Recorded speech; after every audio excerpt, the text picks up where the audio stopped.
Bonjour, je voudrais vous présenter une série de petites vidéos pour commencer à initier vos chevaux au bétail et aussi à faire attention à ce que vous faites à cheval par rapport au bétail sans justement avoir de bétail, ce qu'on va appeler call-less training.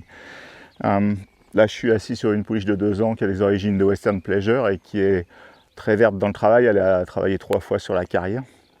Donc je vais vous présenter un peu différentes choses qu'on peut penser tout de suite qui ont rapport avec ce qui va se passer au bétail par la suite.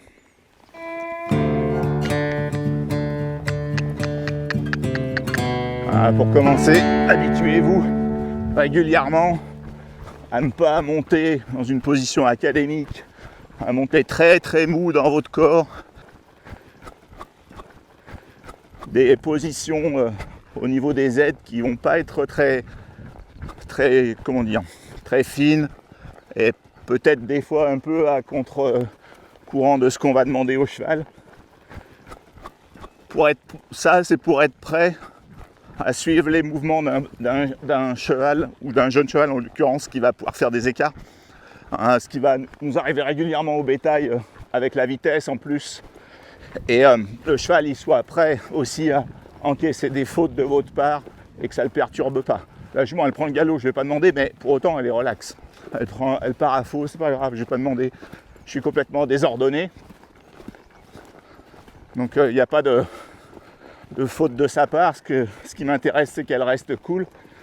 Même si je me tiens pas, voilà. Là j'étais vraiment en vrac, elle s'est arrêtée.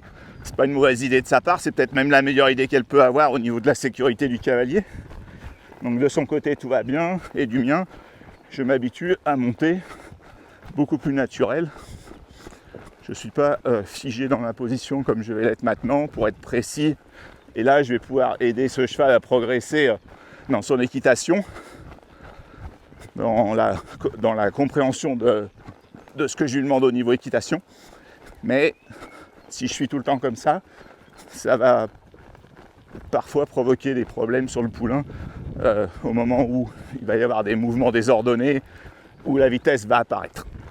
Première chose. Deuxième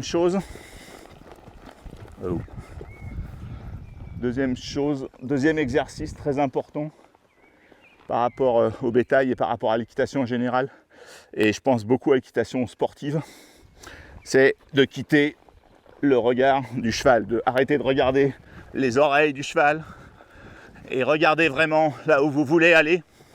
Je veux l'emmener dans ce coin de barrière. Je quitte pas des yeux même si elle va dans tous les sens. Et je fais ce qu'il faut avec mes mains pour l'amener là. Elle est très verte, alors du coup c'est vraiment imprécis au niveau de ma direction. Là, je jette un petit coup d'œil sur ses oreilles, mais très vite je quitte mon regard, je vais aller là. C'est là que je voulais aller. Elle n'a pas suivi mes yeux jusqu'au bout, mes yeux voulaient aller ici. Et elle se bagarrait sur ma main droite, donc au final elle a tourné à droite. Je l'ai ramenée là où mes yeux voulaient l'emmener. Maintenant si je peux aller d'un point à un point comme je viens de faire, je vais voir si je peux aller jusqu'au chapeau là. Elle est pas mal droite quand même, c'est bien mieux. Là elle était totalement sur mon regard. J'avais pas de résistance dans mes mains et elle était pas mal entre les jambes. Donc on va voir si on peut aller plus loin dans ce genre d'exercice. Je vais aller là-bas et puis finalement je vais aller là. Donc quand je change de direction en trois étapes, ma tête, mes épaules, mes mains, les jambes pour mettre en avant. Quand je suis sur un jeune cheval comme ça, je ne vais pas me servir de mes jambes pour diriger son corps. Mes 2 jambes vont agir simultanément pour garder l'impulsion. Elle s'oppose à ma main, elle est à faux. Elle est à faux, c'est pas mon problème, c'est son problème. Elle savait très bien qu'on travaillait à main gauche. À un moment donné,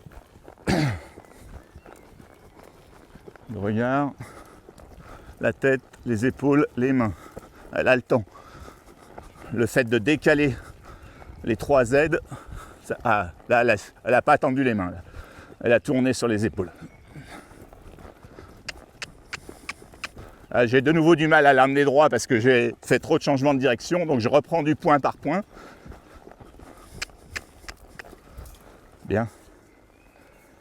J'ai pas eu de mal à l'amener jusqu'au bout, mais ma ligne droite n'était pas une ligne droite. Ça serpentait beaucoup puisque je venais de la bouger de droite et de gauche.